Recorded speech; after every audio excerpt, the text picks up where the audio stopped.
So here let's go to the next part of the discussion in organic chemistry. That is, we are going to the new chapter, that is polymers. If you go to polymers, in this polymers, if you take polymer, what is the meaning of polymer? In this polymer, the word poly means many and mer means it is parts. What are the characteristic features of polymers? What are the characteristic features of polymers? These polymers are actually made up of, these are giant complex three-dimensional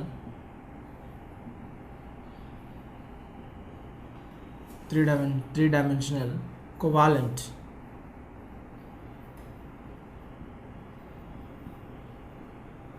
molecules, and every polymer, if you take, polymers are made up of the basic structural units. They are made up of basic structural units. These basic structural units are also called as building blocks. Building blocks made of covalent bonds. These polymers, when you take, if you take the basic structural unit, when you go for the basic structural unit, we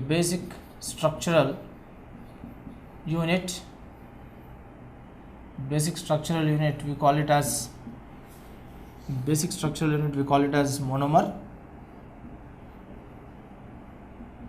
monomers. If you take a polymer, if you want a polymer with the only one type of monomer, it is called homopolymer.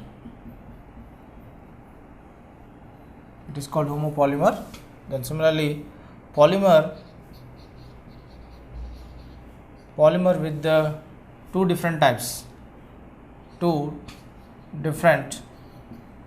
or more different types of monomers, then it is called as, that is, copolymers. Then a polymer which is formed between two monomers, if small molecules like H2O, HCl,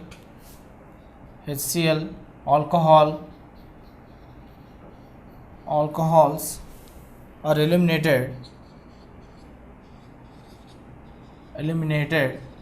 then we call such polymers as condensation polymers.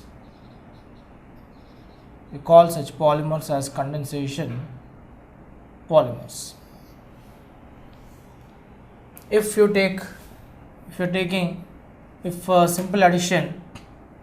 simple addition of two monomers without the elimination of simple water molecules, without the elimination of small molecules like H2O, HCl and alcohols, if it is undertaking with simple addition, then such polymers we call it as addition polymers.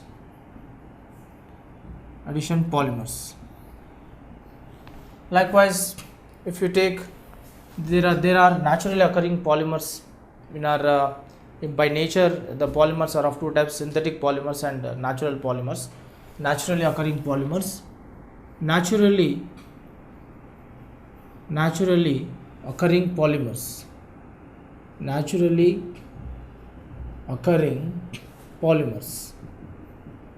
These naturally occurring polymers are simply called as, that is, biopolymers. naturally occurring polymers are called biopolymers.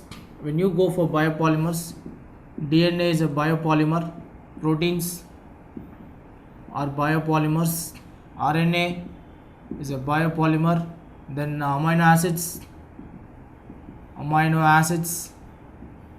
cellulose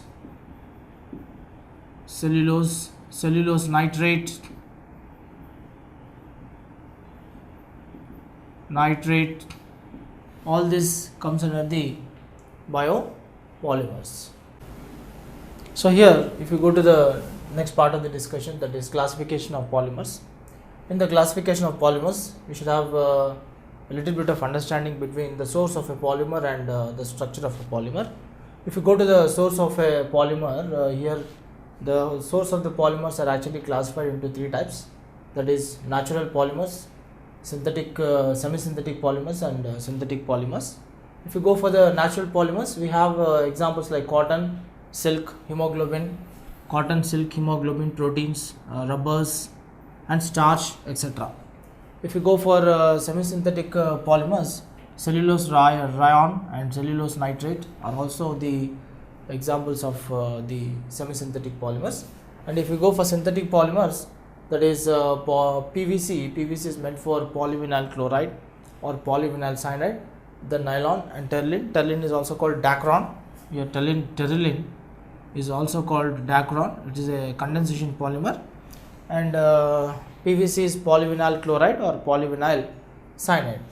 If you go to the polymer structural polymers, again they are reclassified into three types, that is linear polymers. In a linear polymers, you can see the fibers involved, that is the molecules which are involved in the polymerization, all the monomer units, they add against each other to form building blocks. Once they form building blocks, they form polymeric chains. You can see the linear polymeric chains extension in the linear polymers, that is, and when the chains are linear, the polymeric chains are linear, you can see that the polymer which is obtained is called high density polymer. When you go for high density polymer, again we can take the polyvinyl chloride. If you go for high density polymer, you can see that the polymers which are obtained are not elastic in nature and they are not that much stretchable. So in that way we can just take this as high density polymer, and again polyvinyl chloride. But however, if you go for branched chain polymers, again we are taking the same polyvinyl chloride. That is, this is low density, LDP stands for low density polymer. Low density polymer is a stretchable polythene. You can even take polythene also, low density polymer. Polythene, if you take, is one of the best example of low density polymer. That is, all the carry bags, the plastic carry bags are made up of polythene. Here you can see the polymeric chains, they are not only in straight chain, they are also in the branched form. And the last one, that is cross-linked polymers. In the cross-linked polymers, you can take polysilicones and bakelites and melamine are the examples of cross-linked polymers. So here what we are noticing here is, like particularly if you take the synthetic polymers here, as I told you, this polyvinyl chloride, this PVC, C stands for, that is chloride, or it also stands for cyanide, polyvinyl cyanide. Then if you take, so we can get two types of isomers. We can get chloride, polyvinyl chloride isomer, we can get polyvinyl chloride polymer, and polyvinyl cyanide polymer we are going to get. That means in this polymer, the monomer involved is vinyl cyanide. If you take cyanide, it is vinyl cyanide,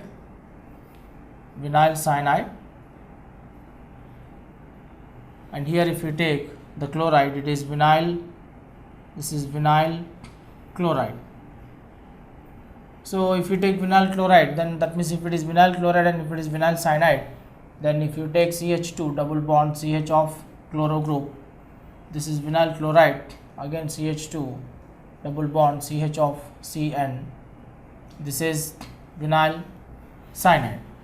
So based on the type of monomers which are involved, we can just abbreviate this PVC in the form of polyvinyl chloride or polyvinyl cyanide. Similarly, if you take, that is, if you take nylon and terylene is also called Dacron. So if you go for nylon also, in the nylon it's a copolymer. It's an condensation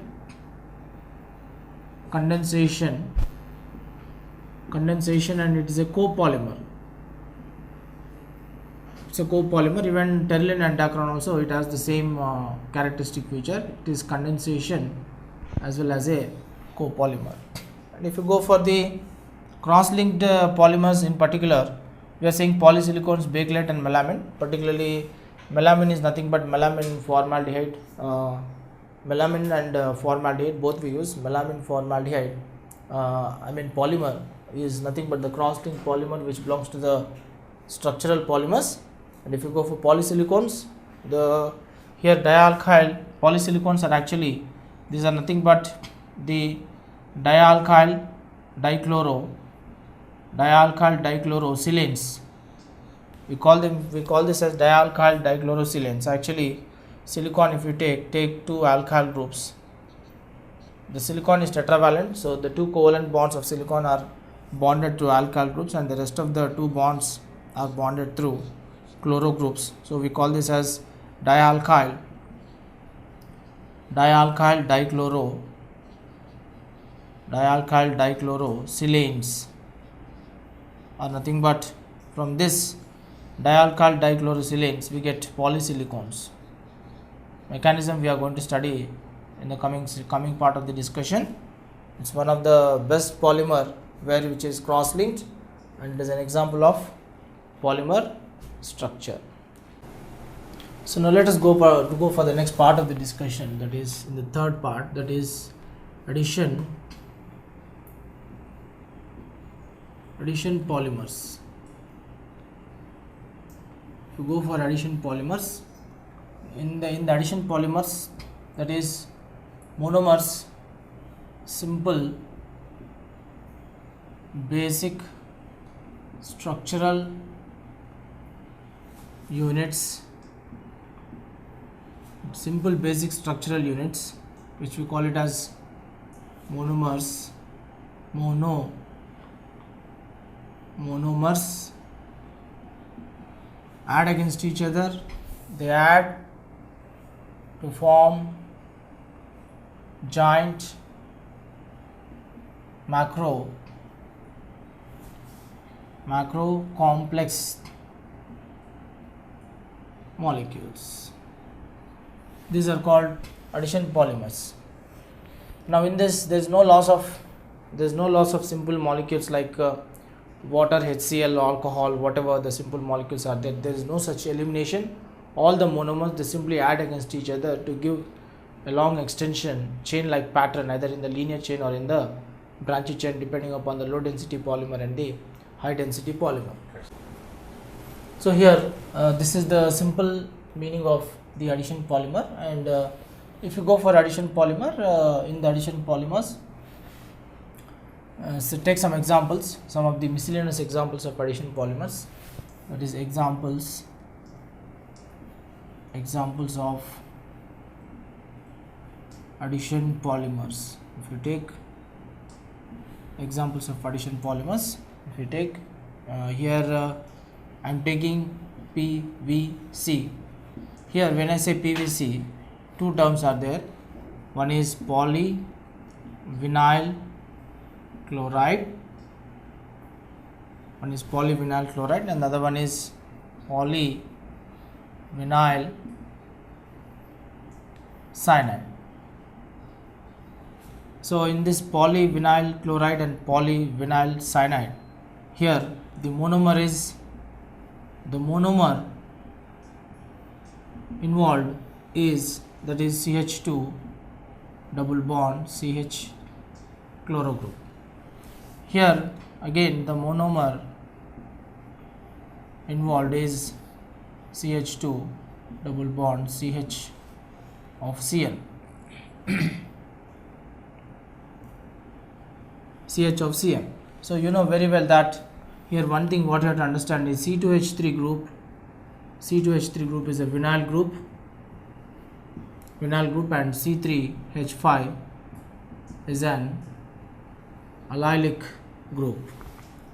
So if you take the mechanism of the polyvinyl chloride, if you take, you can take as many number of n number of, again in this, if you take the first one, that is CH2 double bond CH single bond of chloro group. If you take of the chloro group, if you take n number of molecules, if you heat it, then you find that a bond extension takes place. CH2 CH, again the chloro group, you can find the bond extension on the left and right side. We call this as polyvinyl chloride. This is nothing but polyvinyl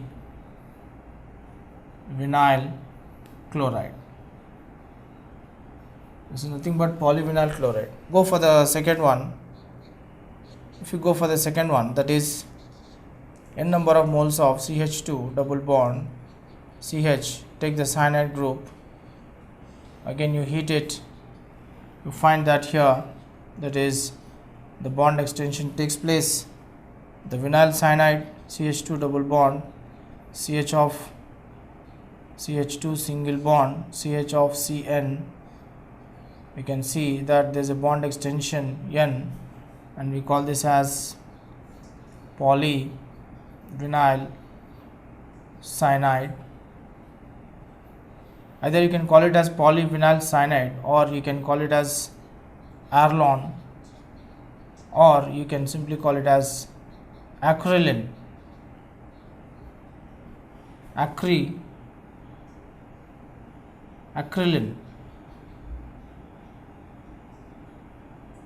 It has different names, acrylene. So, and not only this, you can add one more, that is for the polyvinyl chloride, we have cyanide and chloride. Like this, we can take one more example. This is the first example what we have taken for the addition polymerization. Then we will go for the next part of the example in the addition polymerization. Let us see what are the other examples where we can study. So if you go for the next part of the example of addition polymer, that is, we can take polythene. If you take in this polythene, the monomer involved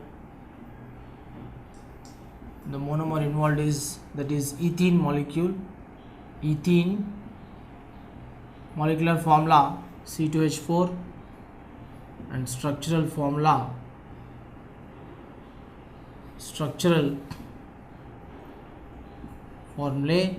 if you take CH2 double bond CH2, and if you take this n number of ethene molecules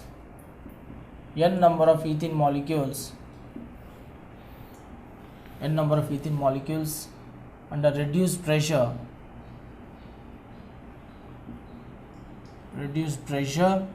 and high temperature,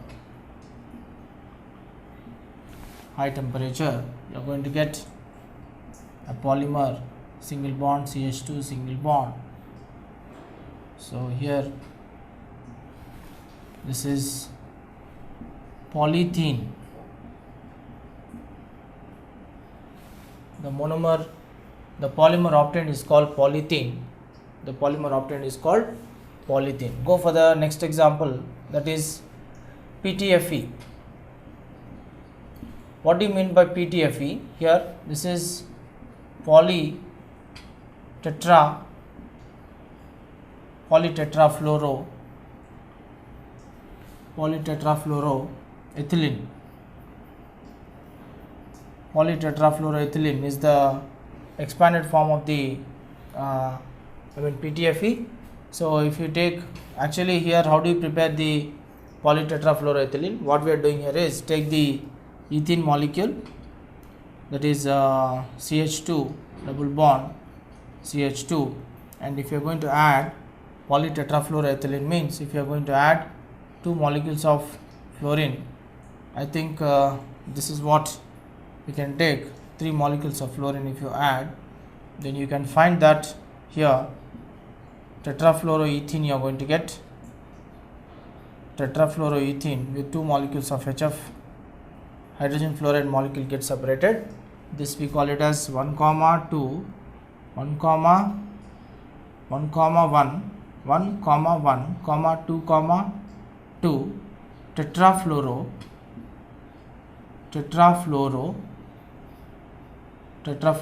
ethene.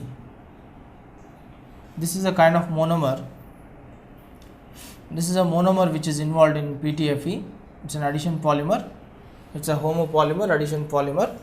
It should be definitely this should be homopolymer, because only one type of monomer is involved. So take this monomer, that is polytetrafluoro, that is tetrafluoroethylene you take. If you take the tetrafluoroethylene, take the n number of molecules of tetrafluoroethylene, carbon double bond, again carbon double bond, fluorine, here also fluorine and here also fluorine, a number of molecules of tetrafluoroethylene. Here you are going to get, that is a bond extension takes place, the pi bond breaks, it gives the bond extension, carbon single bond fluorine, carbon single bond fluorine, single bond fluorine, single bond, and you get the base here, and this is nothing but polytetrafluoroethylene. The most important application of the polytetrafluoroethylene is this polytetrafluoroethylene is it can act as a protective coating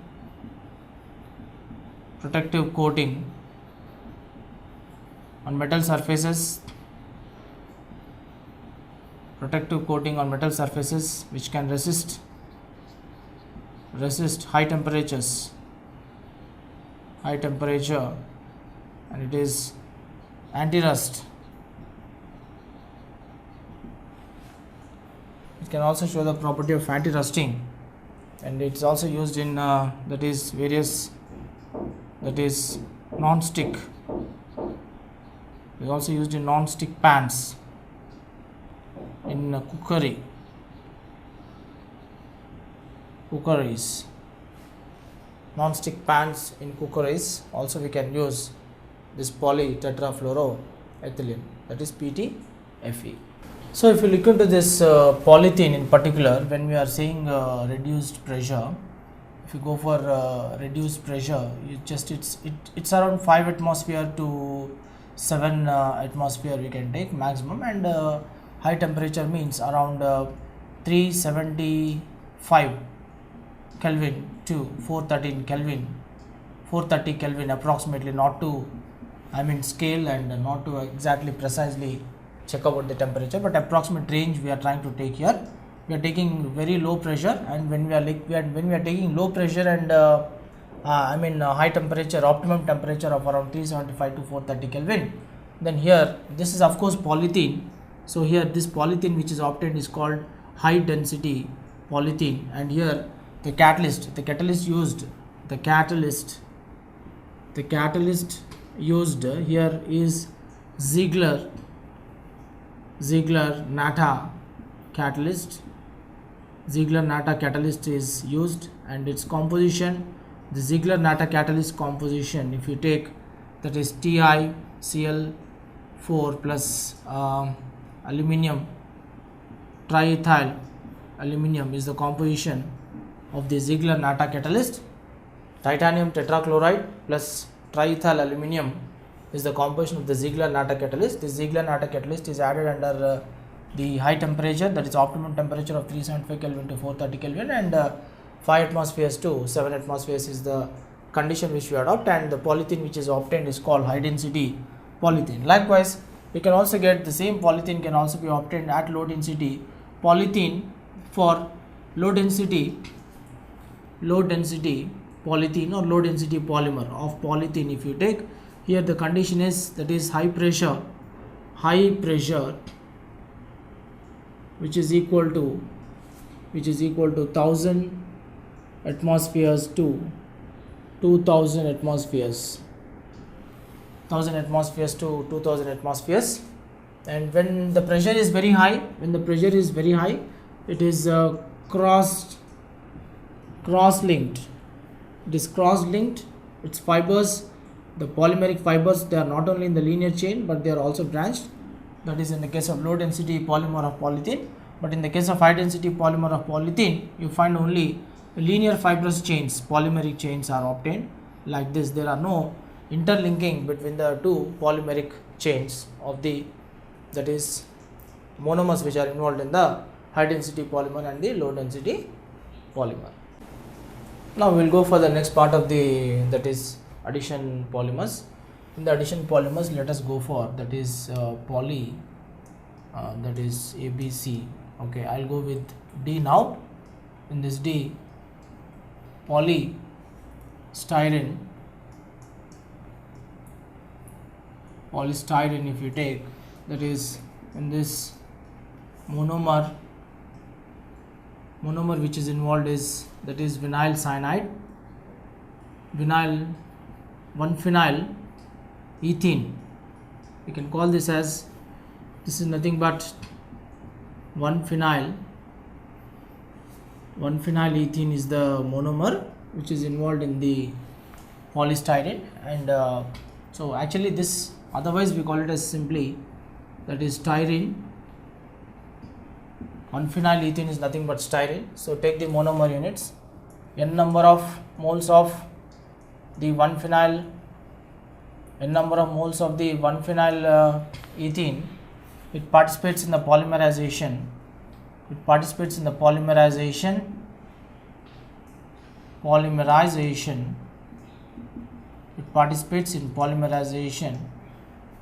Upon heating, it gives the polystyrene CH2 single bond CH of phenyl group. Again, the bond extension takes place here. This is base of N, so we can just call this as polystyrene. Likewise, if you go for rubbers, rubbers are of two types: natural rubbers,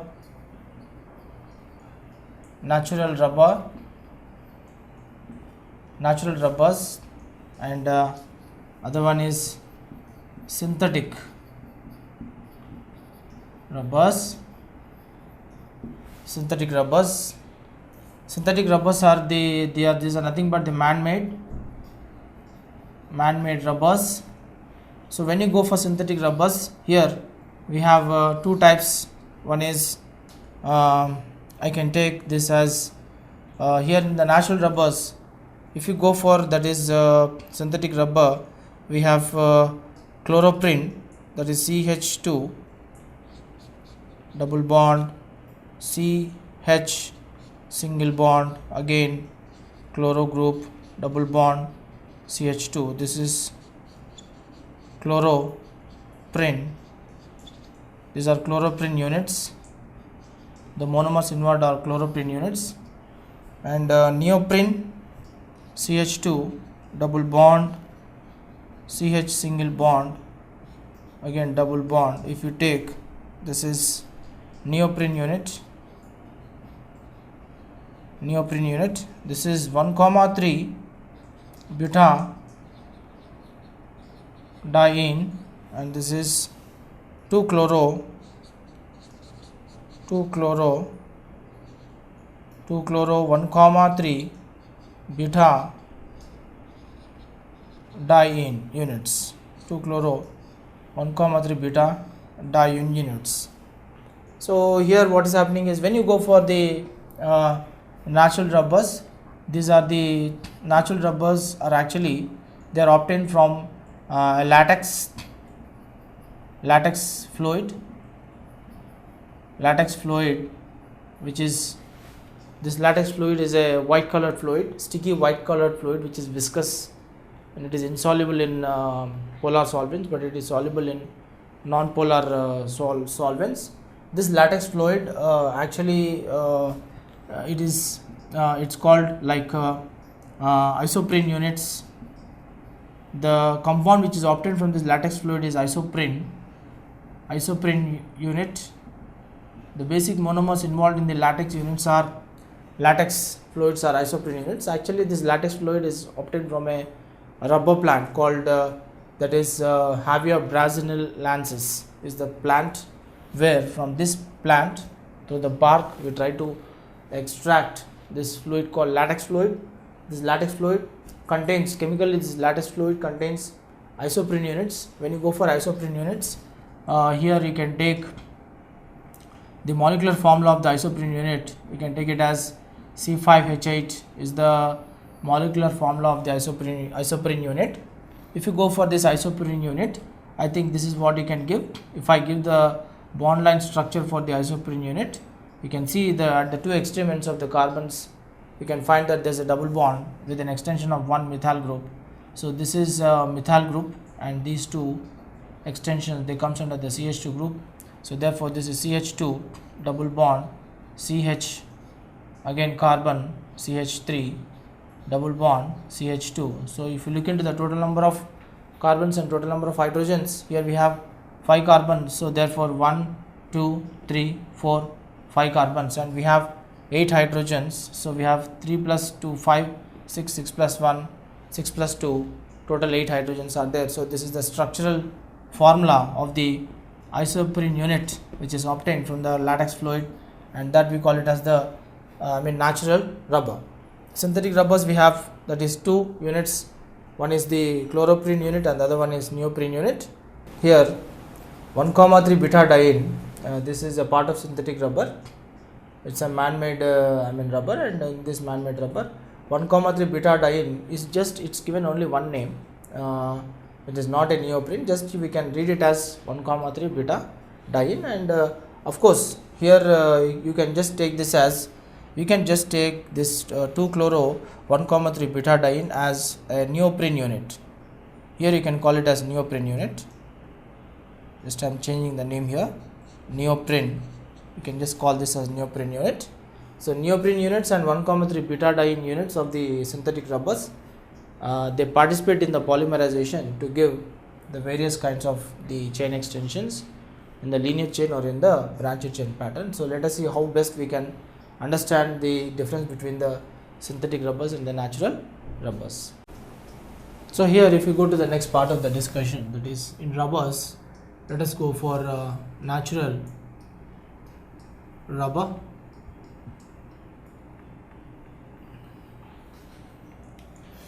In natural rubber, the basic structural unit, that is the monomer, is nothing but isoprene unit. It contains an isoprene unit. If you take isoprene, if you take an isoprene unit, it is C3H5, C5H8. The molecular formula is C5H8. If you go to C5H8, the structure is CH2 double bond CH single bond, again methyl group double bond CH2.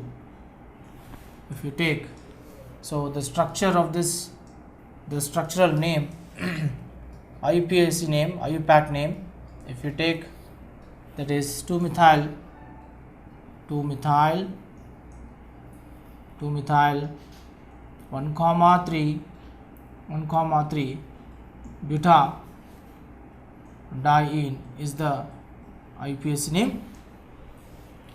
It participates in the polymerization. So actually here n number of molecules of this CH2 double bond CH single bond, again CH3, if you take double bond CH2, if it is participating in polymerization, this is nothing but, we can show it in the form of bond line representation. Suppose if I am taking n number of molecules of the 2-methyl 1,3 beta-diene, if it is participating, then I'll add one more unit. I will add one more unit here like this, and I can add one more unit. It depends how many number of units we are trying to add here. So here suppose if I am taking this as 1 2 3 4, and again here this is 1 2 3 and 4, again 1 2 2 3 and 4 if I take, then what we are noticing here is the addition is 1 comma 4 addition. It undergoes the 1 comma 4 addition takes place. So there is a slight delocation of the bonds. The pi bond which is there between 3 and 4, it forms a new bond between 1 and 4, and the bond between 3 and 4, it forms an extension. Again here also it will be 1 comma 4 addition. So the pi bond between the fourth carbon and the first carbon of the two monomer units, it continues, and you can see that there is a kind of extension taking place. So more or less you find that the structure looks almost like this. That is, you find here, of course here the pi bond between 2 and 1 shifts between 3 and 2. Again here also the pi bond shifts between 3 and 2. Here also the pi bond will shift between 3 and 2, and it's a sort of extension. So what we are noticing here is, you just notice that the structure goes like this. That is, a double bond is introduced between 3 and 2, and here the methyl group looks in the same plane, and here you find that a single bond is obtained, and again you find that there is a double bond obtained. Again there is a single bond with the methyl group. You find that again single bond with a double bond with the methyl group, and you can see that a bond extension occurs on the left side and right side. And you can see that here now I'm going to expose the hydrogens at the ethylenic double bond. Here also I'm going to expose the hydrogens. Here also I'm going to expose the hydrogen, and here this is methyl group, this is methyl group, this is methyl group. So interestingly, what we are able to find is, now this I'm going to take this as CH2, this is CH2, and this is also CH2, and you can see all the methylene groups being extended in the polymeric fashion. And I can say that this is 1 comma 4. This is because all the double bonds, you can see all the double bonds are in the cis position. These are all the double bonds which are in the cis position. So what I can say is, what I can do here is, we can say like this. This is we can say cis poly of 1 comma 4 cis poly means many, okay, 1 comma 4 isoprene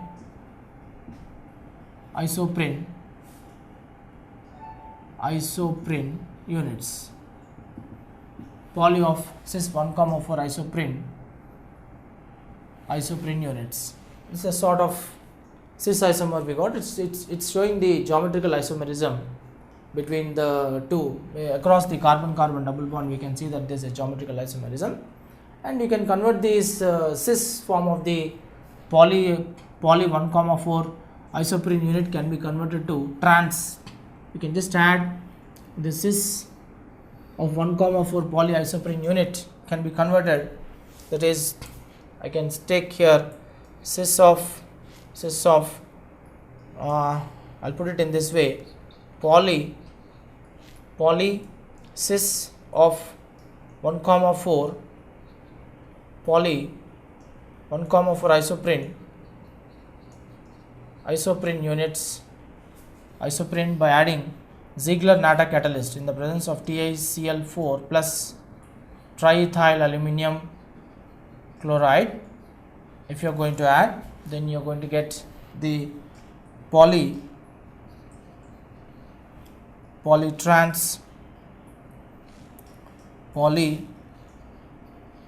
of 1 comma 4, that is isoprene units, polyisoprene units. So here what is happening is, in fact, if you carefully, this is nothing but ethylenic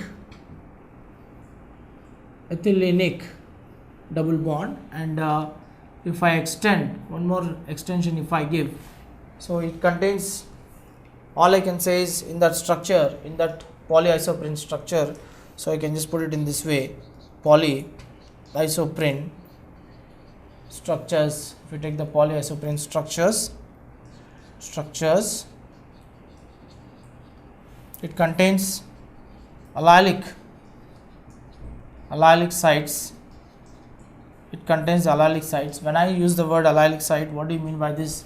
You can see, I can just give you one more circle here.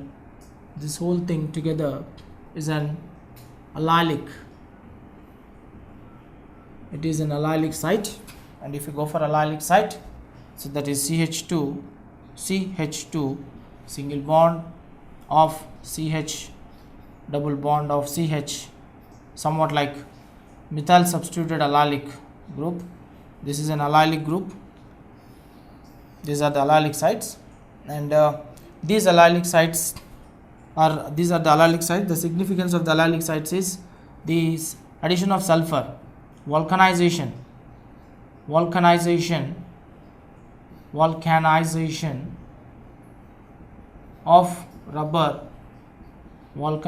of rubber occurs at these allylic sites. Vulcanization of rubber is, that is, addition of boiled sulfur to change the properties of rubber. To increase the strength in the rubber, we usually add sulfur, and it is flexible to prevent the rubber getting sensitive, to become the sensitive for the temperature, high temperature and the low temperature. By adding sulfur, the sulfur is going to become the very hard rubber, and that making the toughening of rubber is simply nothing but vulcanization of rubber. So this sulfur is added, that is the disulfide linkages in the structure of rubber is obtained at the allylic sites, that we can understand by drawing the cross-link structure of the natural rubber by addition of sulfur. That is called sulfur linkages, making the natural rubber to become cross-linked. So the next part of the discussion in natural rubber is, that is, vulcanization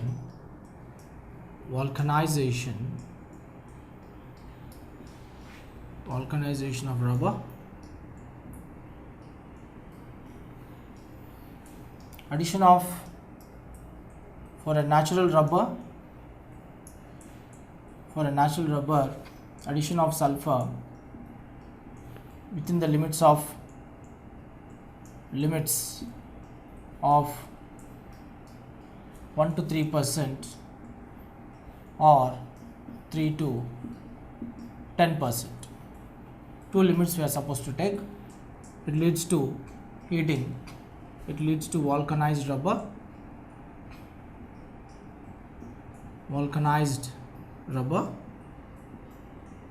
So this vulcanized rubber, if it is 3% of sulfur, it is elastic and flexible.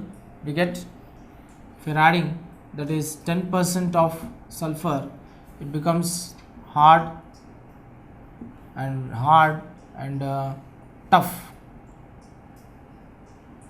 solid rubber, which we call it as ebonite.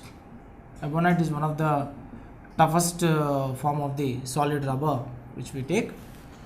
And during the vulcanization of rubber, what we are finding is, you know very well that already, if you take each isoprene unit of the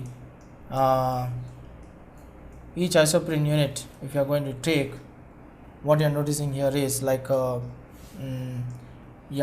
this is what it takes place. Each polyisoprene unit, if you take, you are finding that and it goes on. This is a polyisoprene unit, and say you are adding here, you are trying to add sulfur. If you are adding sulfur, again I am taking, that is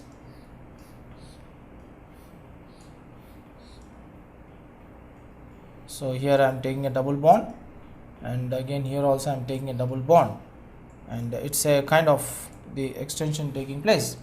And you can see that here the allylic sites CH2, I am just trying to highlight the allylic site of the two polyisoprene units. These are the allylic sites, so I am just circling this allylic sites.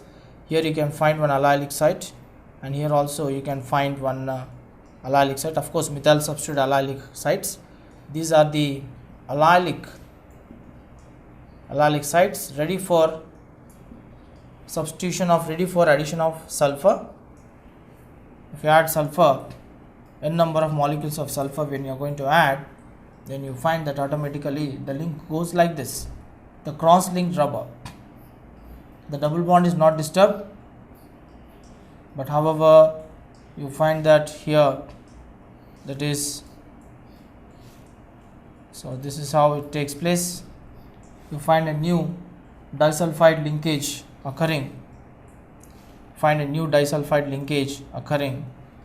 at that is,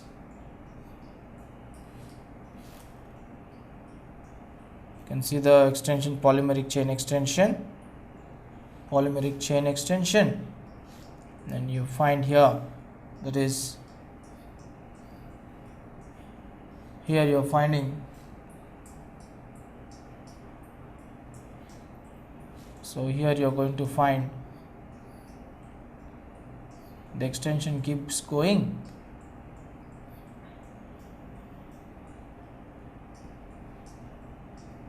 Here also we can create one more disulfide linkage.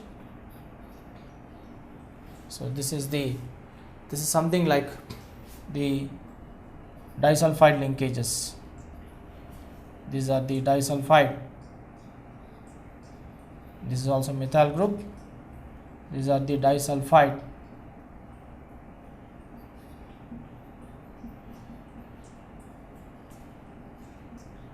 linkages, and ultimately it is giving a vulcanized rubber. This vulcanized rubber is it is stretchy. It has the restoration.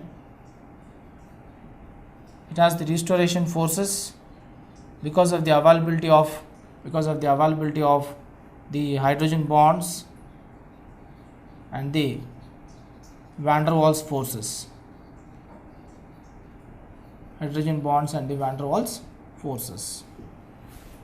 So this comes under the mechanism of the structure of the natural rubber. Due to the vulcanization of the rubber leads to the disulfide linkages, and it also leads to the change in the properties of rubber.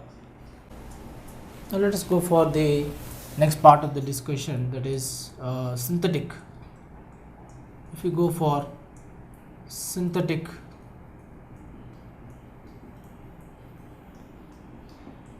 rubbers, here we have different types of rubbers. Actually, when you go for synthetic rubbers, we can just call it as synthetic rubbers. We can take Buna N and Buna S. So when you go for Buna N, this is 1,3 beta diene, 1,3 beta diene with the small amount of sodium catalyst, along with the that is nitrile vinyl cyanide, along with little amount of vinyl cyanide. These are the components which are present in, that is, Buna N rubber. That is, if you go for Buna S, we also call it as SBR. We also call this as SBR. Actually, here also 1,3 beta diene rubber. If you add small amount of sodium acting as a catalyst, then you add CH2 double bond CH of phenyl group. This is what we are going to add. So here, if you go for the Buna N, we also call this is called as SBR, and this we call it as NBR. Actually, if you go for SBR, we call this as styrene beta diene rubber.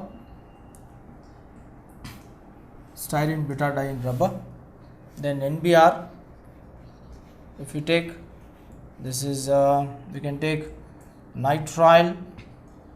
Nitrile means it contains cyanide. Nitrile is nothing but it contains cyanide as a functional group in the polymeric chain. Butadiene, nitrile butadiene rubber. Nitrile butadiene rubber.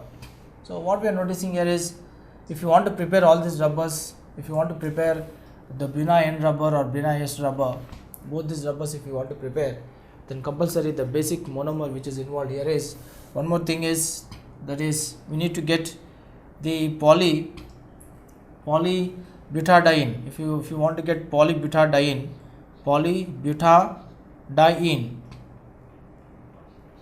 PDB, this is called polybutadiene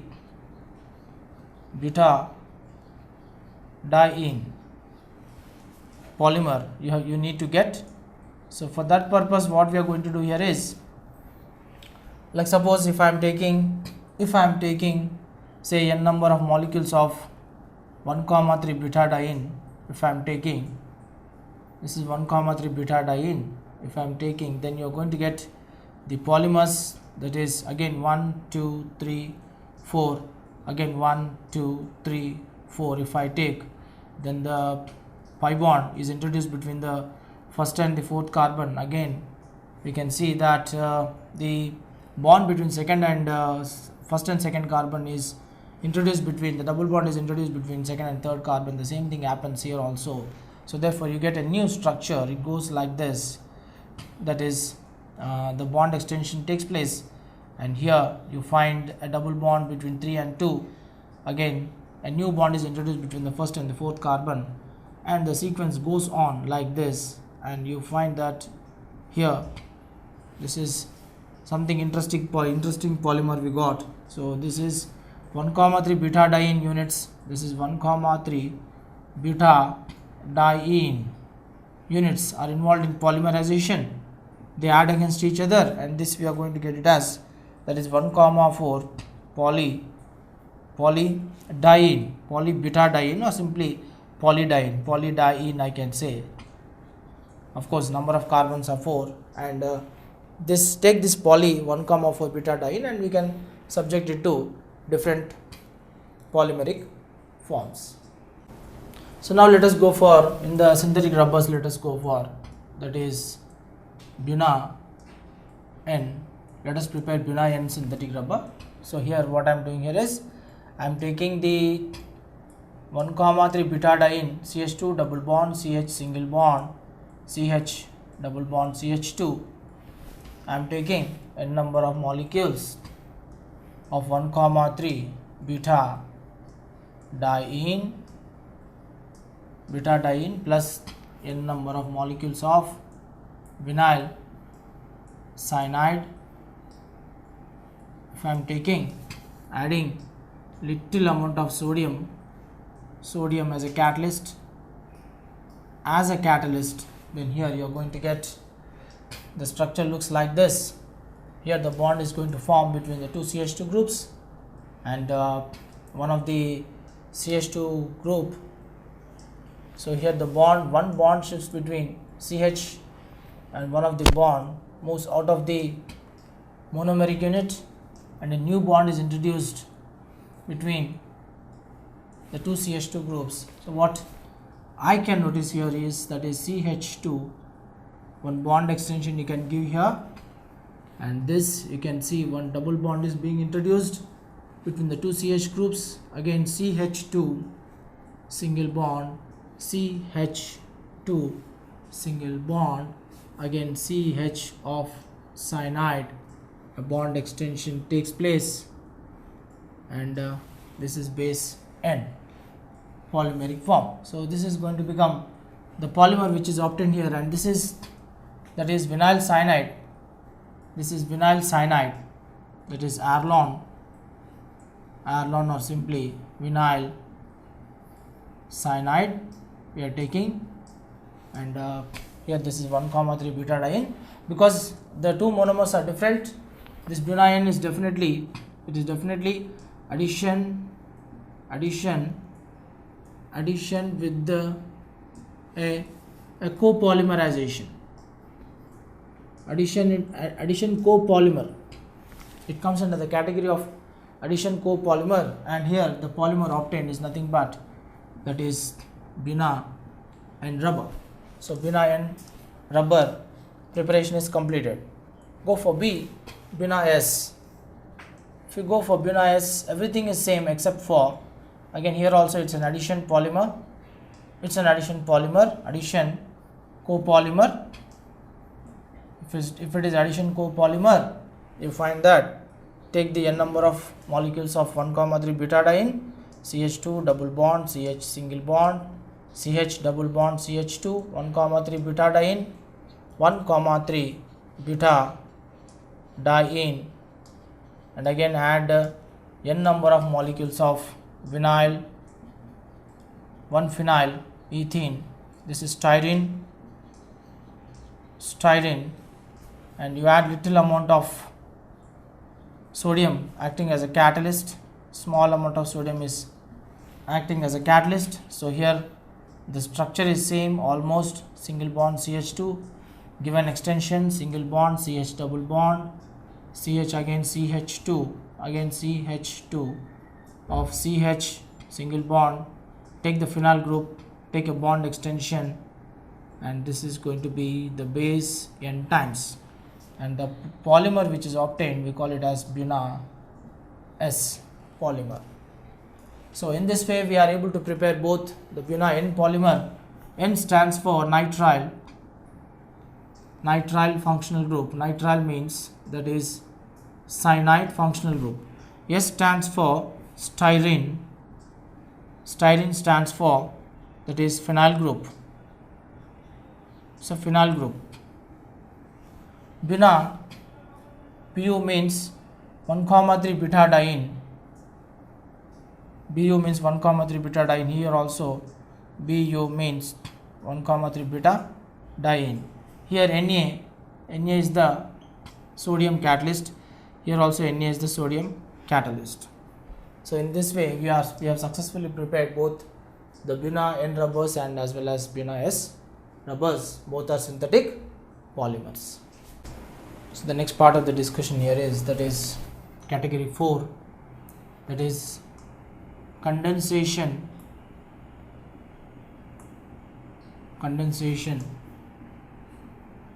polymers. All condensation polymers, they comes under the category of that is they are all copolymers. Different monomers are involved in the formation of polymer. Then small molecules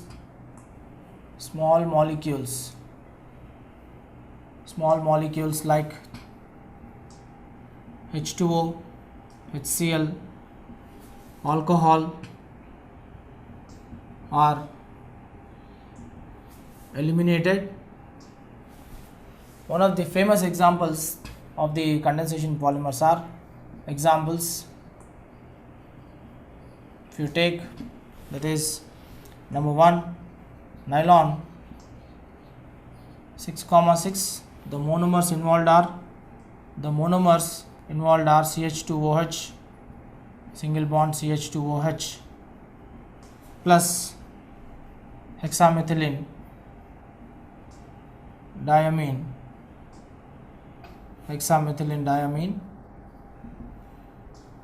this is glycol, and this is adipic acid.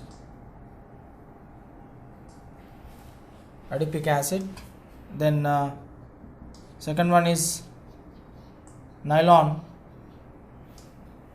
6, also called perlon,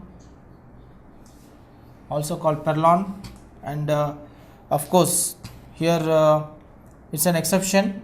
It's not a copolymer, it's a homopolymer. That's because it contains only one monomer unit, that is caprolactam. It contains a lactam functional group, that is something like CH2 carbon double bond NH. Here 1, 2, 3, 4, 5, and this is 6. This we call it as caprolactam.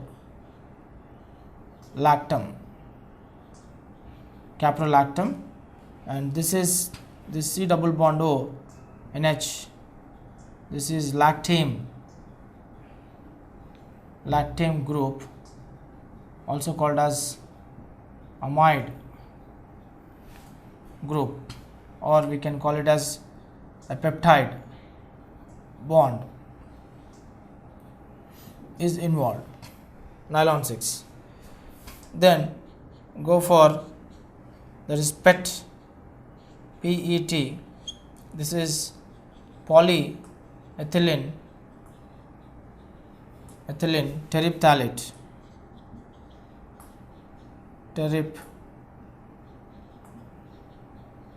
polyethylene terephthalate, and it contains two monomers. Polyethylene terephthalate, it contains two monomers. One is glycol and the other one is benzene ring with a carboxylic group.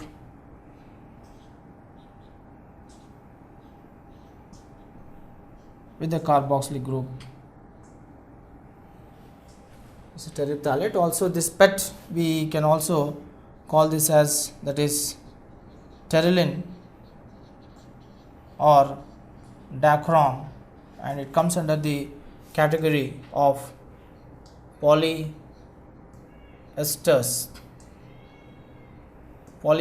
It comes under the category of polyesters. So like that, we can also take some more, that is fourth one, that is bakelite. Bakelite is made up of two monomers. One is phenol as the first monomer, and also that is the formaldehyde functional group are the two monomers. Then melamine formaldehyde, melamine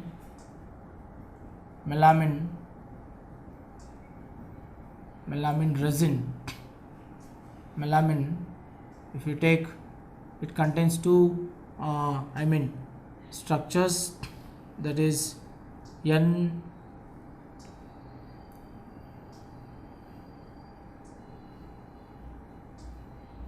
if you take alternate triple bond with the NH2 group, NH2,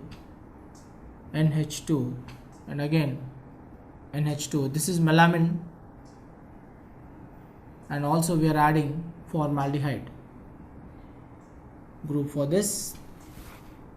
So this is formaldehyde group. So total we have 5 different addition polymers, and we can also take one more, the last one, that is 5th one, and I am taking one more, the last one, 6th one, that is PMMA.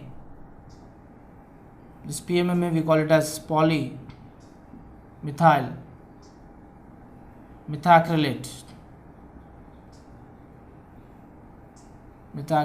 also called as plexiglass. We also call this as plexiglass, and the monomers involved are also, it is almost same, that is we take glycol and methacrylate, we take and we try to prepare a polymer. So all this comes under the condensation polymers. Now we are going to discuss one by one all the polymers which are involved. Nylon 6, then polyethylene terephthalate, then bakelite, melamine formaldehyde resin. All this comes under that is condensation polymers. So here in the condensation polymer number 1, we go for the condensation polymer.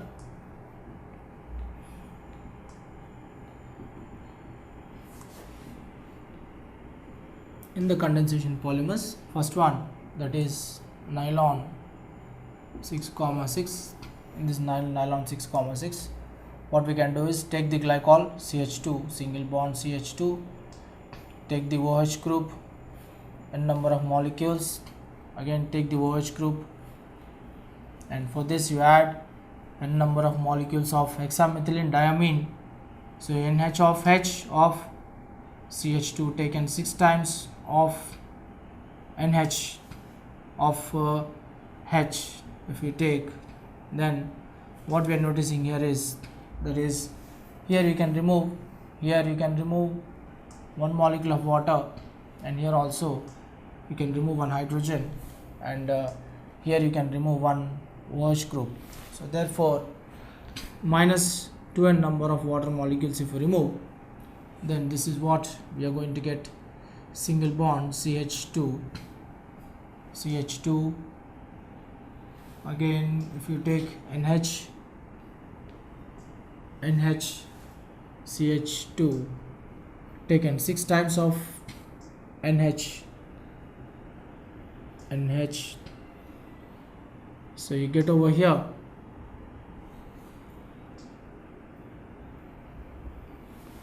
this is nylon 66, so we have here, so I repeat, here in the nylon 66 we are taking two monomers. The first one is we can take here CH2 taken 4 times of, that is, one carboxylic acid and another carboxylic acid. We can call this as, that is, adipic acid. Here n number of molecules, mind you, here the total number of carbons are 6. Again you are taking n number of molecules of hexamethylene diamine, NH of CH2, taken 6 times of NH of H. So here they participate in the polymerization, minus 2n number of water molecules, we are trying to remove. So here one molecule of the water molecule is removed from here, and here one hydrogen and here one OH group has been removed. So therefore here the product obtained contains something like this. It starts with a carbonyl group CH2 taken 4 times of, again, carbonyl group of NH, again CH2 taken 6 times of NH, and the bond extension is given. So this is going to become the nylon. So the polymer obtained is nylon 6,6, and this is hexamethylene diamine, and here we are calling it as 6,6 because we have, in this unit you have 6 carbons and in this unit you have 6 carbons, and here you are finding that there is an amide linkage. There is an amide linkage also taking place here. This is an amide linkage. So we can say that nylon 66, they are also called as polyamides. That's because it contains an amide linkage. Second one, if you go, that is nylon 6, also called Perlon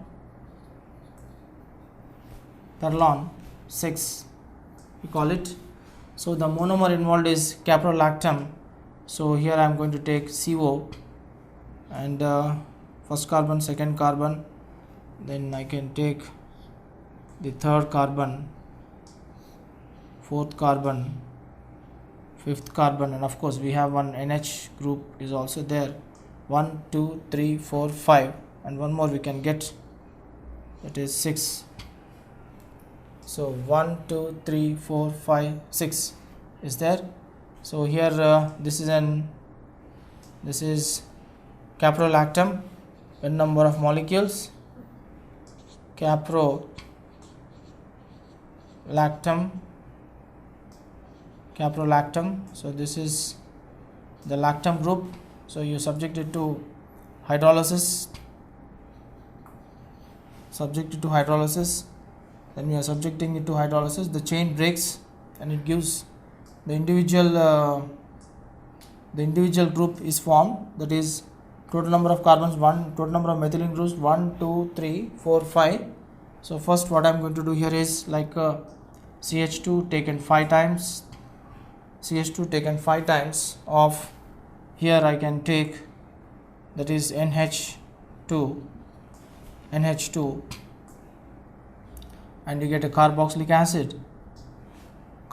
acid, and now you are preparing here n number of molecules. This is going to become caproic acid. This caproic acid remove n number of water molecules again. So here you can just remove one NH of H. So one hydrogen and one OH group is removed. Again you are going to get a new polymer, NH single bond of CH2 taken 5 times of carbon double bond, and the bond extension is taken n times. So this is going to become the nylon 6. We call it as nylon 6 because we have here 5 methylene groups are there and one carbon in the form of carbonyl group is there. That's why we can call it as nylon 6, which we otherwise we call it as Perlon. Next let us go for the third case, that is polyesters.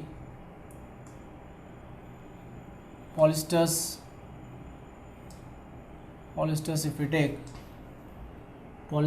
take in this, it's nothing but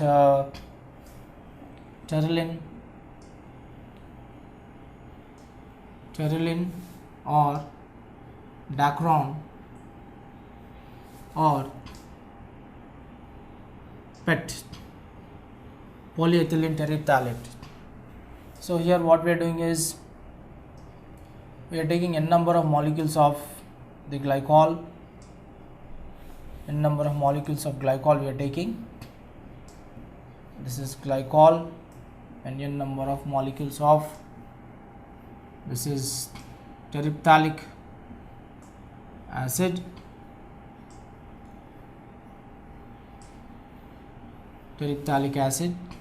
and here what we are noticing here is like this is terephthalic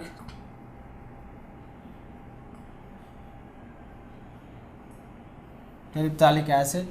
Actually what we have to understand here is like the benzene ring, if the benzene ring has 2 carboxylic groups back to back, this is phthalic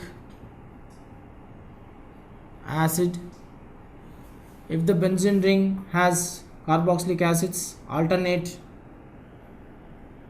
isophthalic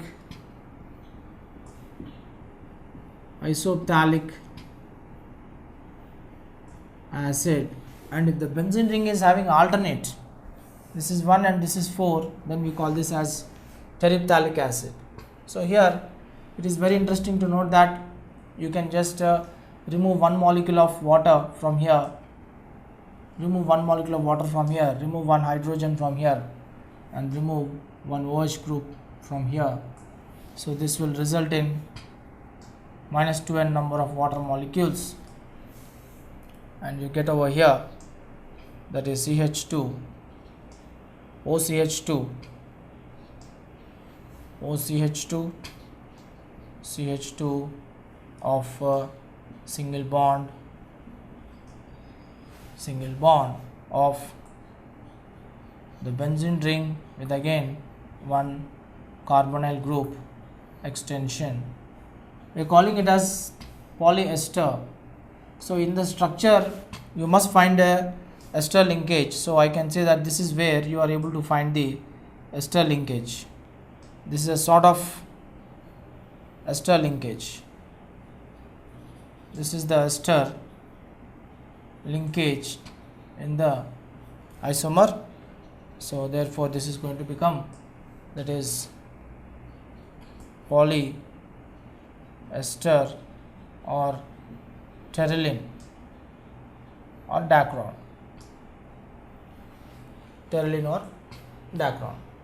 Next comes that is fourth one, that is bakelite. Bakelite, also called Rizol. So here we are taking two monomeric units. You know very well that if you take phenol, it contains two ortho positions and one para position. So what we need to do is we have to expose the hydrogens at the ortho positions as well as on the para positions and take the n number of molecules and add the formaldehyde. Take the formaldehyde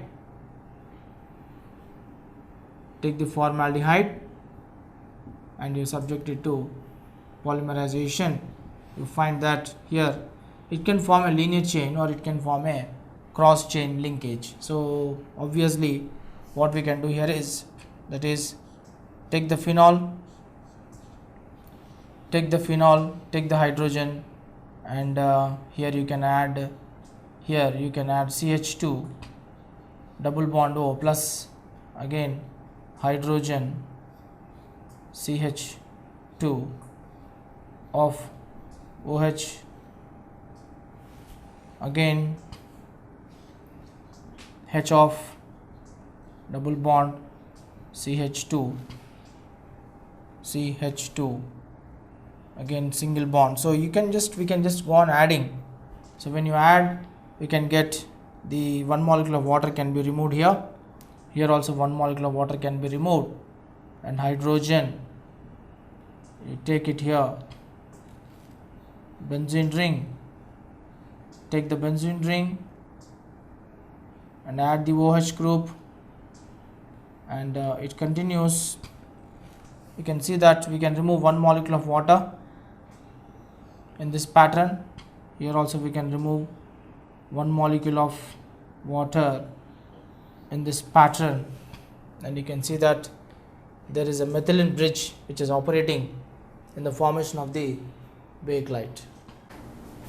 So here if you take the bakelite cross-link polymerization, so take the phenol and here it is OH group, take one hydrogen, expose the hydrogens, again expose the hydrogens, then you can see double bond, one formaldehyde, again expose the hydrogen in the phenol,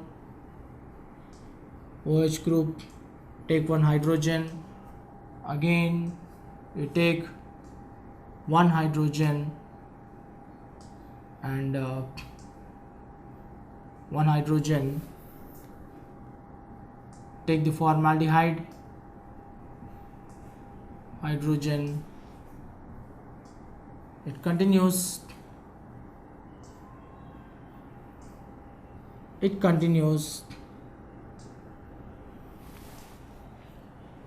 and you can see that here hydrogen is there.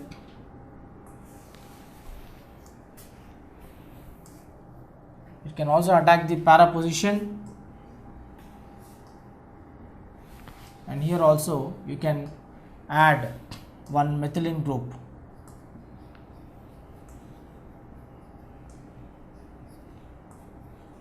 So here also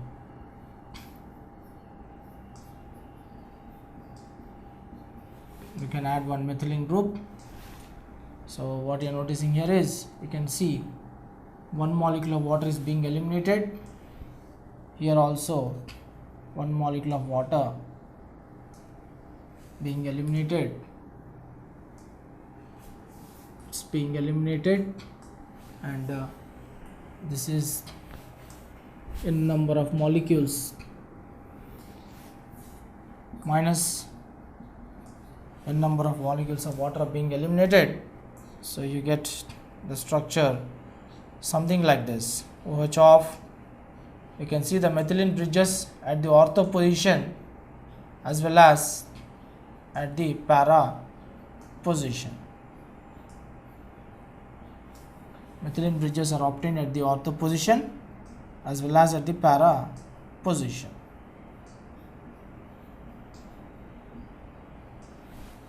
can also see the methylene bridges. Here also you can see the methylene bridges.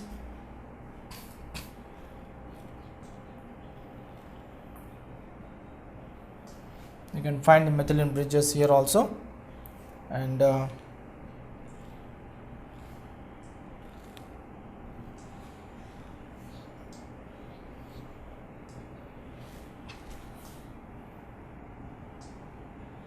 this is in time. Linear come cross-linked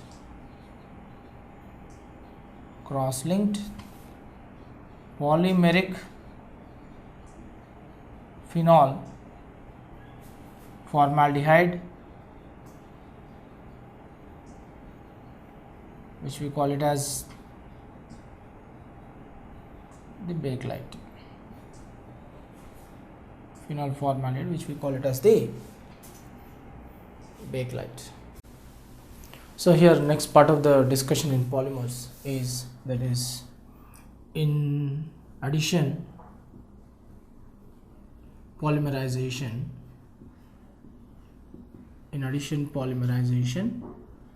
that is mode of polymerization,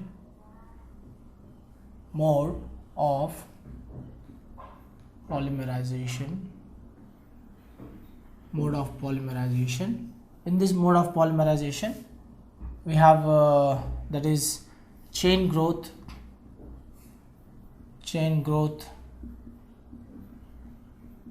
polymerization. We have chain growth polymerization, and the other one is, that is, step growth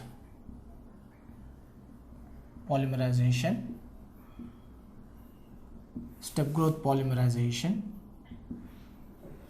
Actually, in chain growth polymerization, it involves two types. One is free radical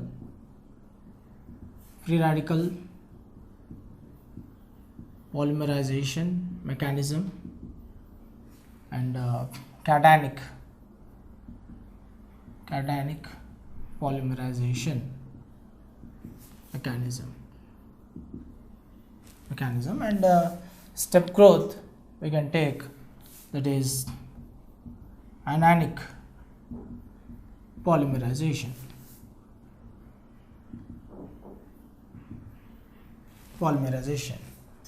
So to carry out this mode of polymerization, we need an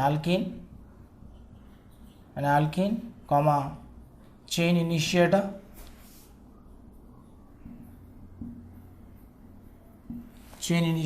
it involves an alkene, chain initiator, chain propagator, initiator, propagator,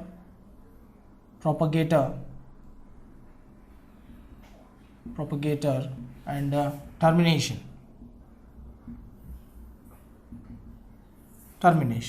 So here, if you take the first one, that is, if you go for the free radical polymerization, in this let us start with free radical polymerization. If you go for free radical polymerization,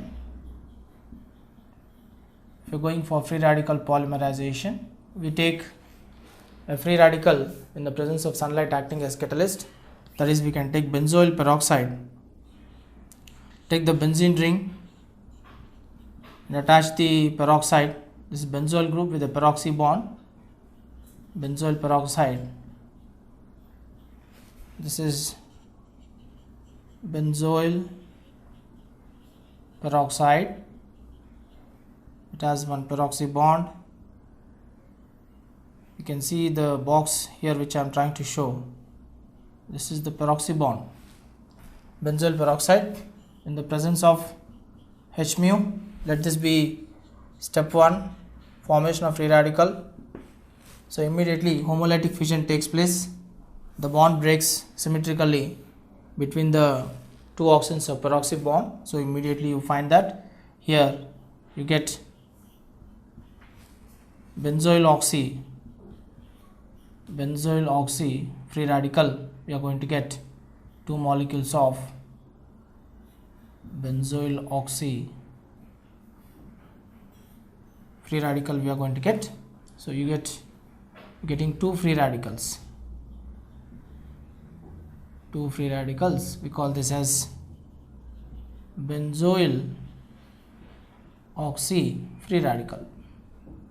This benzoyl oxy free radical, we can call it as chain initiator. We can call this as chain initiator. So here, from the chain initiator reaction, take the benzoyl oxy free radical. This is benzoyl oxy free radical. Let it be, if this benzoyl oxy free radical, let it be given by R dot. So in step 2, that is chain propagation.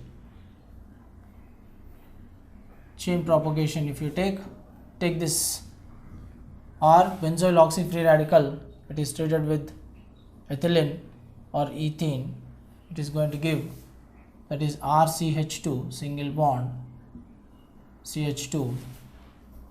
Again you add one more ethylene molecule to this, you find that it is going to give RCH2 single bond CH2 single bond of CH2. So that means if you are going to add RCH2 taken thrice of CH2 with the free radical, if you are going to add n number of ethene molecules, then you find that here you are going to get, that is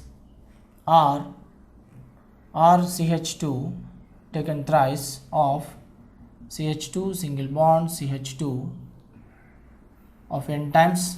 You should get the polymeric nature, and you find that here still it is a free radical, expanded form of the free radical. So if you go for step 3, in step 3 if you take, that is chain termination, if you take the chain termination, take the two free radicals, that is RCH2 taken thrice of CH2 single bond CH2, polyethylenic structure you have to take CH2, and again you add CH2 with an odd electron of CH2 single bond CH2 taken n times of CH2 taken thrice of R. You find that here the reaction goes for the completion and you get the terminated polymeric structure, RCH2 taken thrice of CH2 single bond CH2 taken n times of CH2 again. So the two odd electrons, they make up a bond formation here. So here you get CH2 of CH2 taken n times of CH2 taken thrice of R. So this is finally we got a polymeric product, chain elongated polymeric product, and this comes under the free radical polymerization with the chain growth polymerization. Okay, so here let us go to the second part of the discussion, that is mechanism. Let me put it in this way: mechanism of cationic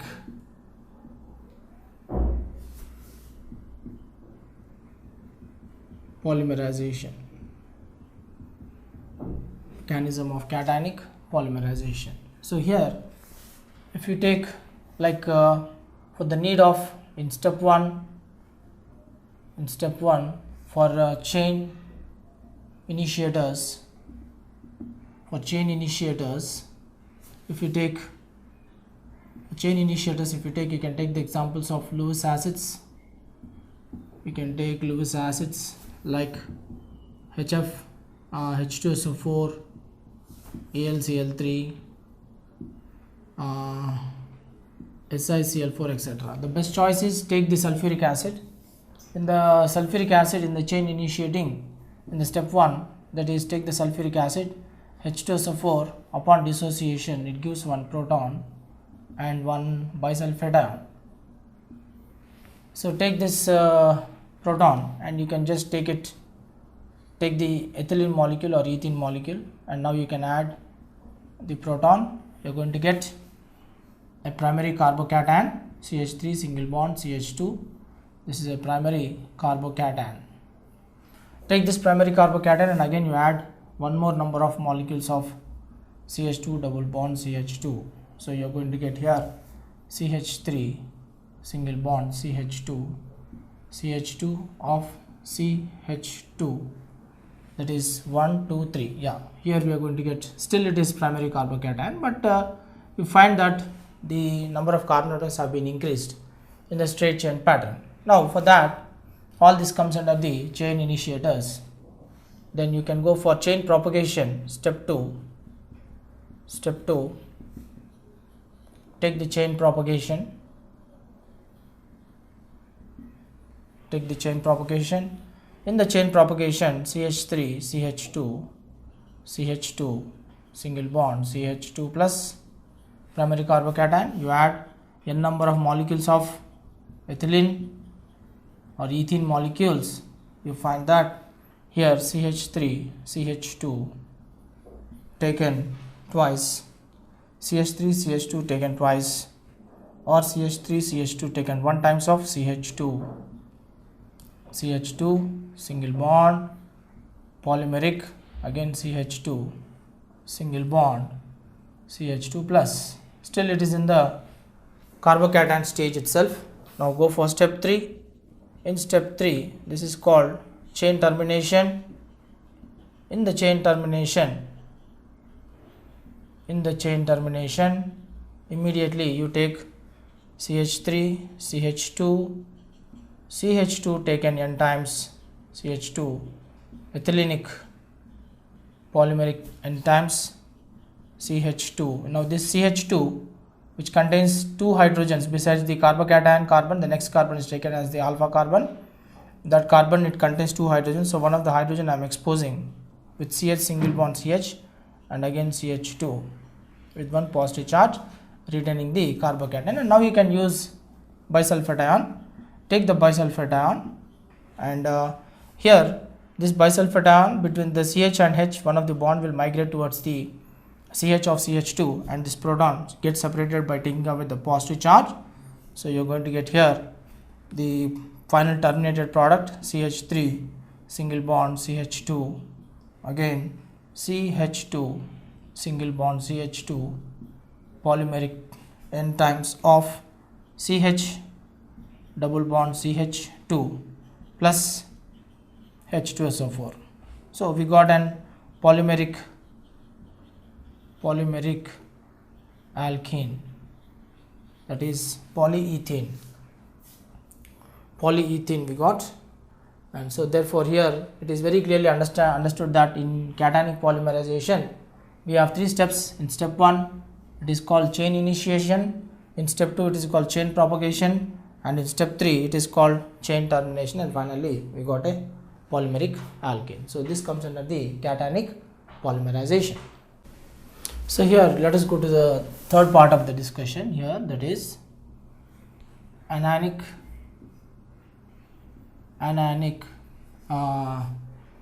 polymerization.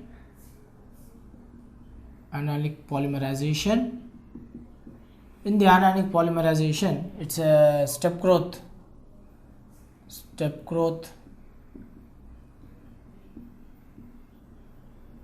polymerization. Point number 1. Point number 2, Lewis bases are chain initiators. These are the chain initiators. Example, you can take KNH2, K plus of potassiumide. If you take K plus of NH2 minus is acting as a base. So let this base be given by, that is B, a base with a non-bonding pair of electron. So here what is happening here is, if you go for the step 1, directly I am going to the step 1.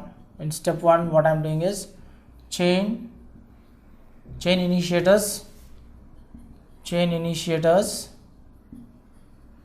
In this chain initiators you can take this base which contains a non-bonding pair of electron, and for this you add CH2.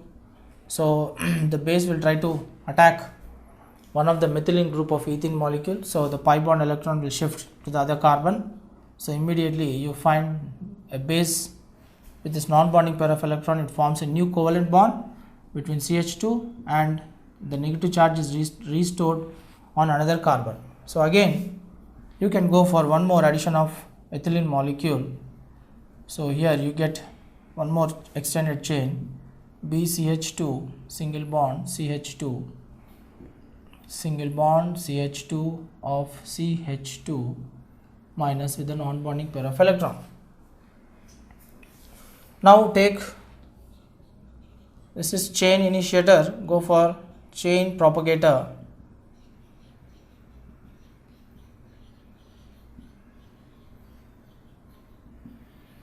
Go for the chain propagation. In the chain propagation, the base continues to bond with the hydrocarbon chain, CH2, CH2, again CH2 minus. Now add n number of molecules of styrene, 1-phenyl ethene you add, then immediately you are going to get one that is you can take here B CH2 base attachment CH2, again you can take here, you can take CH2 of CH2 of CH of phenyl group with a bond taken n times. So this is how we can continue, and if you can, so this is where the polymeric, this is 1-phenyl, this is 1-phenyl ethene, otherwise called styrene. So this is the polymeric, this is where this is the polymeric extension. Polymeric extension is observed here, and finally in the chain termination we will see a new bond is formed for the polymeric extension.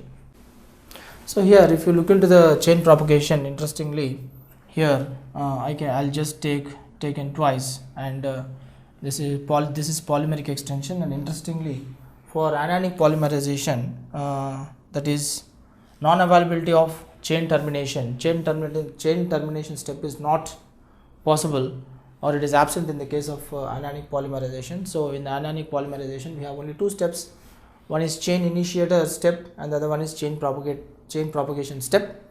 In the chain propagation step you can see the polymeric extension very clearly when you add the 1-phenyl ethene, that is styrene, to the already existing anionic intermediate. So this anionic intermediate, it accepts the polymeric styrene and it forms the continuity of the extension of the chain in the form of polymeric extension, and finally we got the final product, and you can see that in the product there is no certain charge, that is negative charge. So therefore we have completed all the three modes of polymerization, that is cationic polymerization, free radical polymerization, and also anionic polymerization. So the next part of the discussion, that is the last part in the polymers, that is biodegradable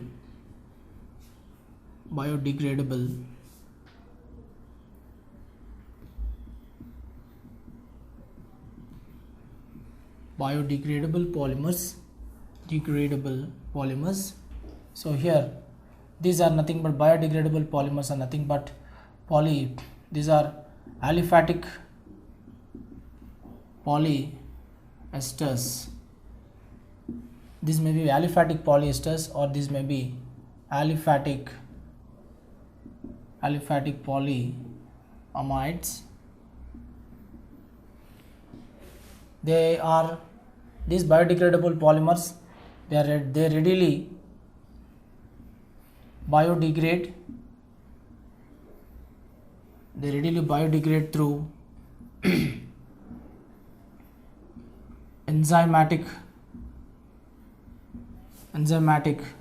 oxidation oxidation or hydrolysis. Enzymatic oxidation or hydrolysis. Some of the best examples of biodegradable polymers are, that is, we can take PBHV is one of the most sought after example of biodegradable polymer. Then you can take PGA, then PLA, and you can also take nylon 2, nylon 6. So these are the 4 important biodegradable polymers. If you go for PBHV, this is poly beta hydroxybutyrate, poly beta hydroxybutyrate co beta hydroxyvalerate. This PBHV is the one of the most sought after biodegradable polymer. It is also called that is capsule polymer.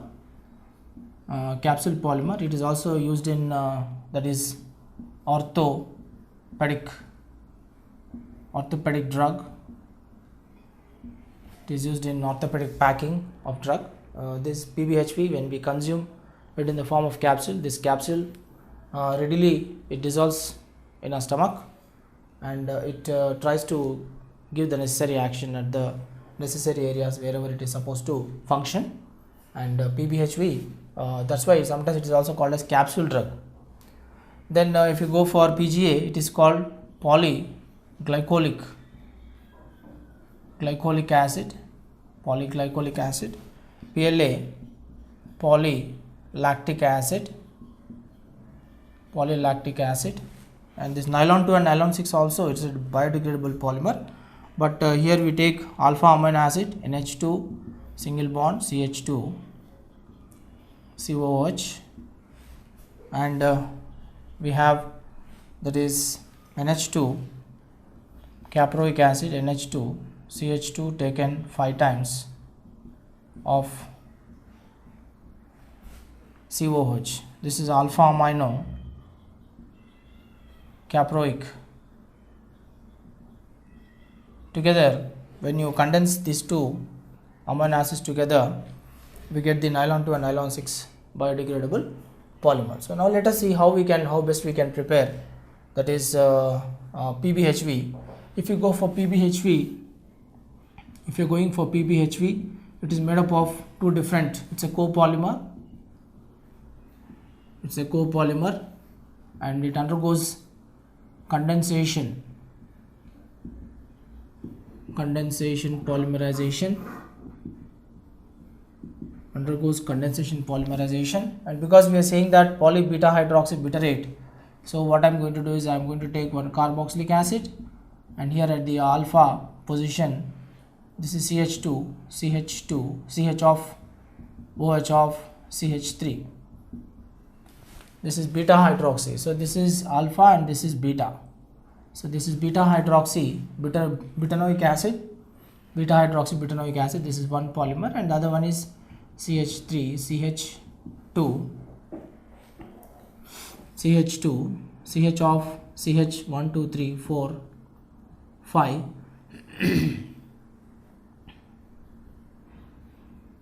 1 2 3. Okay, we call it as poly beta hydroxyvalerate. Beta hydroxy means this is alpha and this is beta. So here I am going to place one OH group and this is CH2. So this is beta hydroxyvalerate. This compound is beta hydroxyvalerate. And this compound is beta hydroxybutyrate. Both of these undergoes, that is condensation polymerization, that is PBHV. So let us see how we can prepare PBHV through condensation polymerization. Let us write the necessary equation. So now let us go for the PBHV. Number 1, first one, PBHV, biodegradable polymer.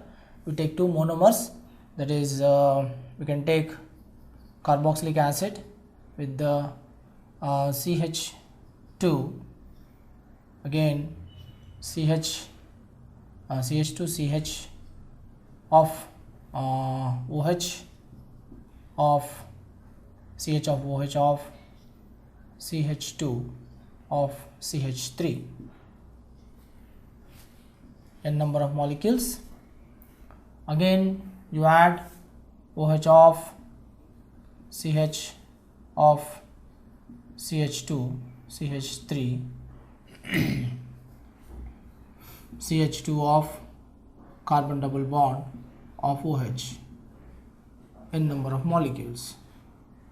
So here mind you, we are taking n number of molecules and we are subjecting it to polymerization because this is a carboxylic acid. So from here we are removing the proton, and again this is a carboxylic acid, I am removing one more proton and one alcohol from here. So therefore you get a polymeric product in this manner, that is CH of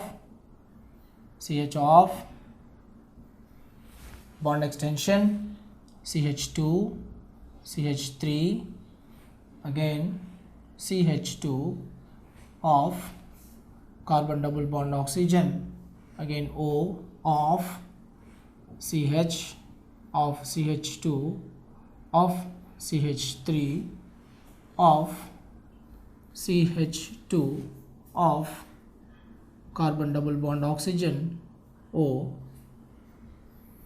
and here a bond extension, and this is base N. So here what is interesting here is this is beta hydroxy, this is beta hydroxy butanoic acid, which gives stiffness to the polymer, and this is beta hydroxy valerate, which gives flexibility to the polymer. So the capsule polymer contains two important characteristic features, stiffness and flexibility. Stiffness is offered by beta hydroxy butanoic acid, and flexibility is offered by beta hydroxy valerate. And when these two are participating in the polymerization, of course minus n number of water molecules have to be eliminated because it's a condensation polymer. Two different monomers are involved, and you can see the polyester aliphatic polyester. So we call this as, this is nothing but polybeta hydroxy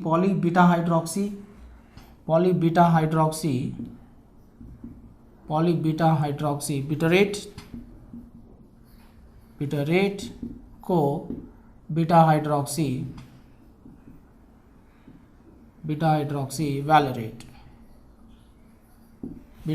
valerate, and here you are finding that this is the ester linkage. We can find that this is the area where you can offer the ester linkage. In fact this is the area where you can highlight. So here we can see the ester linkage. This is the aliphatic ester linkage. You can see CH2 carbonyl group, again O CH of CH2 CO, OCH of CH2 CH3, and again CH2. This is esteric linkage. So we can just call them as polyesteric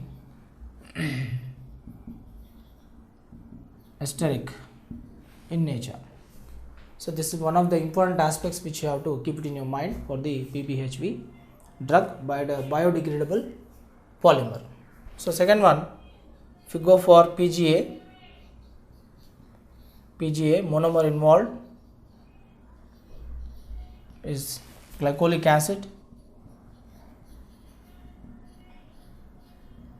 Monomer involved is glycolic acid, and in this glycolic acid you can take one primary alcohol and one carboxylic group.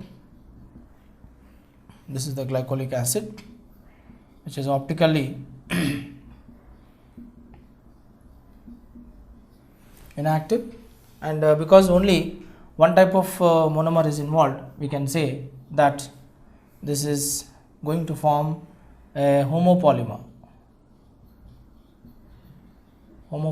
So therefore now if you want to see that the glycolic acid is participating in the that is the polymerization, CH2OH primary alcohol, carboxylic acid, again OH plus again OH of CH2 of carboxylic acid, again OH, n number of molecules. If it participates in the polymerization, we can find that here one OH group is removed out, and here one molecule of water is removed out, and here again one molecule of water, minus 2n number of water molecules are removed, and you are going to get the polymeric structure in this manner, that is one carboxylic group O of CH2. Again you can find a ester linkage with a carbonyl group, again O of base N. This we can call it as polyglycolic acid, PGA. This is polyglycolic acid. Next one, that is the third one, if you take, that is PLA. This is polylactic acid. Monomer is lactic acid. Lactic acid structure you can take, that is CH2OH, CH2OH of CH of CH3 of carboxylic acid. Yes, it contains a symmetric carbon. It is chiral in nature and it is optically active. So take this lactic acid as a monomer, n number of molecules you take, that is OH of CH2 of CH of CH3, again carboxylic acid, OH plus, again OH of CH2, CH of CH3, again carboxylic acid with one OH. So you get over here. So this is carboxylic acid, so remove your one molecule of water. This is primary alcohol, so you remove one molecule of hydrogen, alcohol, so you can remove the oxygen along with the hydrogen, and here the carboxylic acid, minus 2n number of water molecules, and you get the final product as, that is, take the CH2 group, single bond, CH, CH3, again carbon double bond oxygen, oxygen, again CH2, CH of CH3, carbon double bond oxygen of, taken n times. So this is polylactic acid, and this is shown as the esteric linkage, something like an esteric linkage.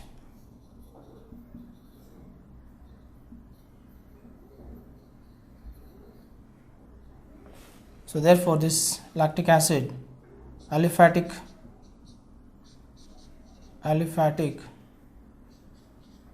polyesteric in nature.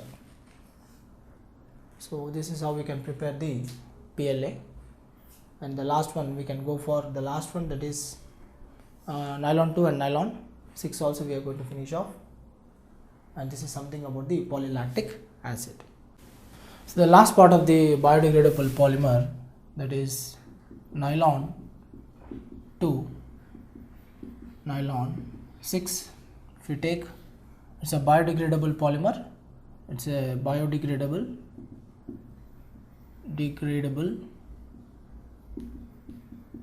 polymer, it's a copolymer.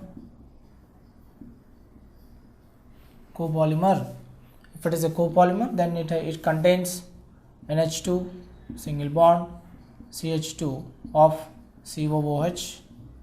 This is alpha amino acid, that is glycine. Then and we can also take NH2 CH2 taken 5 times of COOH. This is amino caproic acid. It's a condensation polymer.